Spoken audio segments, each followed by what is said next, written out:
नारायणे रुद्रे अम्बिके भास्करे तथा भिन्न भिन्नं न कर्तव्यं पंचदेव नमस्तुते।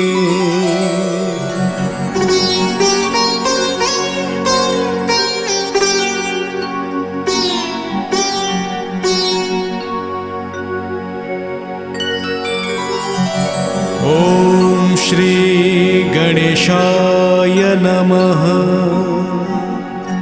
खर्वं स्थूलतनुं गजेन्द्रवदनं लम्बोदरं सुन्दरं प्रस्यन्द्यन्मदगन्धलुब्धमधुप व्यालोलगण्डस्थलं